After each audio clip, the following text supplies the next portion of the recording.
This morning, as we take a leisurely walk along the island's many winding trails, we're greeted by the aroma of pine needles and junipers and the sight of endless blueberry bushes. It's mid-July, and this time of the year, the blueberries are fresh and plentiful here in northern Ontario. The vibrant blue of the berries contrasts beautifully with the lush greenery around us, making each handful we gather feel like a gift from Mother Nature herself.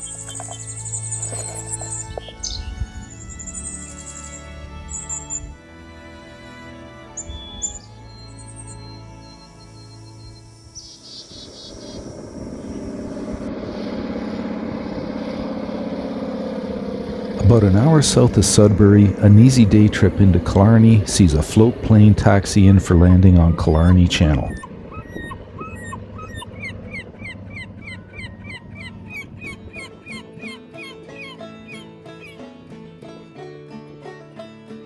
Killarney Lighthouse, also known as Red Rock Point Lighthouse, was established in the late 19th century to guide ships through the narrow Killarney Channel. The channel serves as a gateway to Lake Huron and the North Channel, making the lighthouse a crucial navigational aid.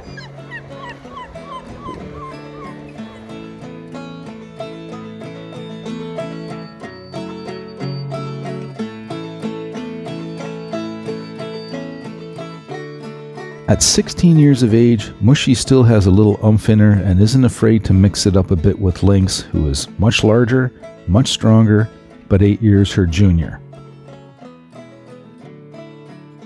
Even with his strength and agility, Lynx recognizes her as the dominant matriarch and gives her the respect she deserves.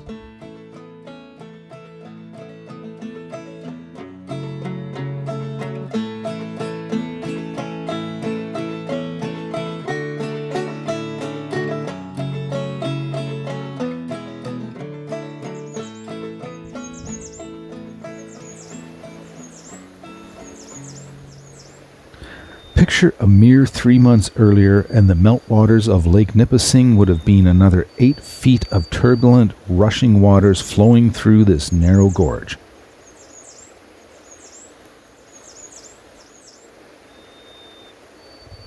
Today there is a minimal trickle coming through, and we are able to explore the rocky riverbed. Ancient cedars line the gorge walls, and one wonders how they can possibly grow from a crack in the rocks. The oldest known tree in Ontario can be found on the cliffs of Lion's Head. At first glance, these ancient eastern white cedars sprawling from cliffside rocks may appear to be weathered, weak, and unhealthy, but it's estimated that their age can be as much as 1,300 years old.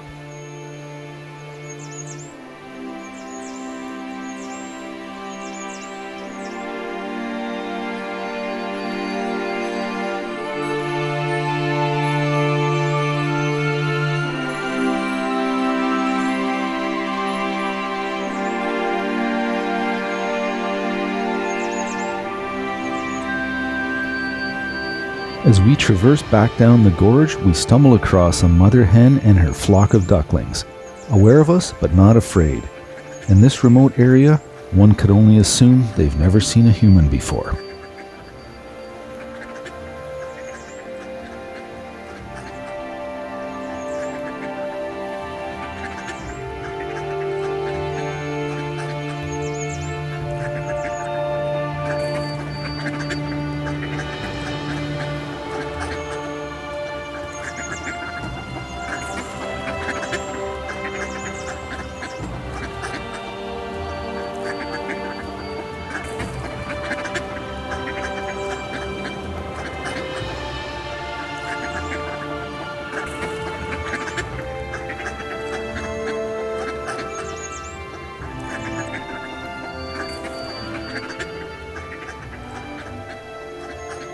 As she carefully leads her flock of ducklings, the rocky terrain, once swept smooth by flowing water, now challenges the little ones as they navigate its uneven surface.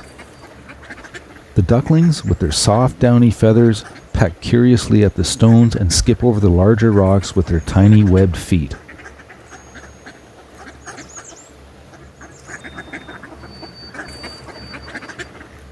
Mother, reassuringly, guides them through the rugged landscape, her watchful eyes constantly scanning the surroundings.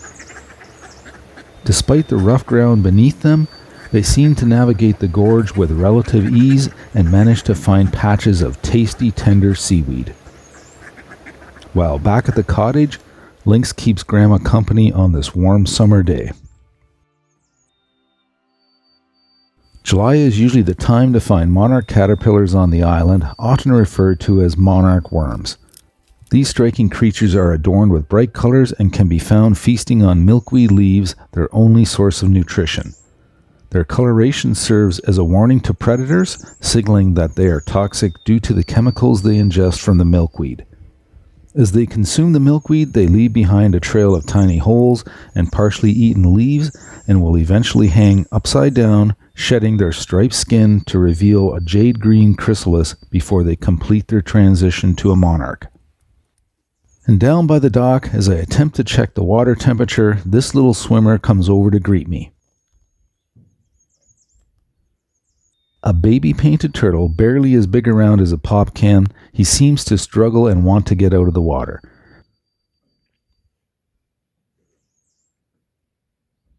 Sensing he is exhausted, I pull him up for a quick peek and give him a little bit of a break.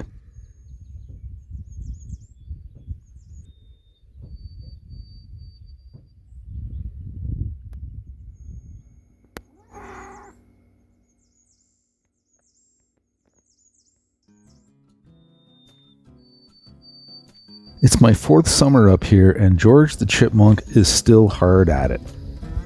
I had some leftover Costco nuts that had gone stale, so I rinsed the salt from them and set them in the strainer to dry outside. The plan was to later feed them to George, but he beat me to it. Well, what a jackpot this is! There's peanuts, cashews, almonds, Brazil nuts, macadamias, and even the odd pecan. Never before has he eaten so well.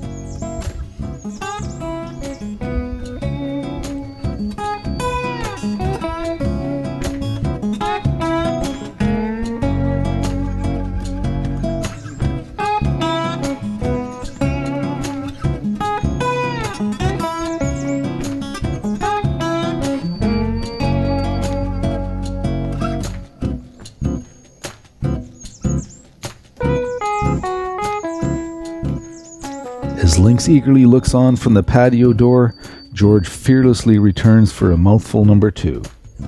Then mouthful number 3.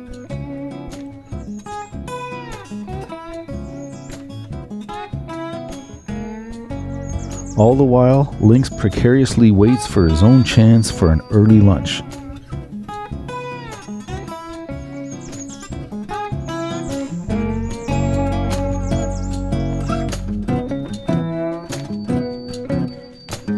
Too bad this time, Lynx. Maybe another day.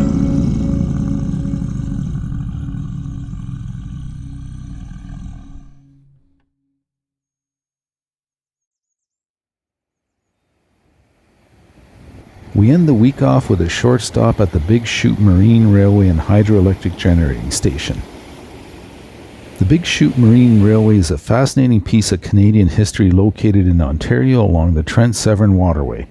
The railway is designed to carry boats up to 100 feet in length over a height difference of about 60 feet between the Severn River and Gloucester Pool.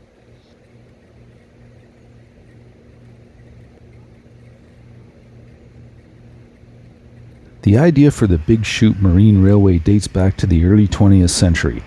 Construction of the Trent Severn Waterway, which began in 1833, was aimed at creating a navigable water route from Lake Ontario to Georgian Bay. However, the rugged terrain and significant elevation changes near Big Chute presented a challenge that couldn't easily be overcome with traditional locks. In 1917, the first marine railway was constructed at Big Chute. This early version was a wooden structure powered by steam engines designed to carry boats across the land between the two water levels. In the 1920s, the second version of the marine railway did away with the steam engines but had one other flaw. As the carriage followed the lay of the land, boats were known to slide off if not properly secured. The current marine railway, which was completed in 1978, replaced the two earlier versions and was built to accommodate larger vessels. This specially designed carriage lifts boats out of the water and transports them over land on a track before lowering them back into the water on the other side. The track is specially designed to keep the carriage level at all times.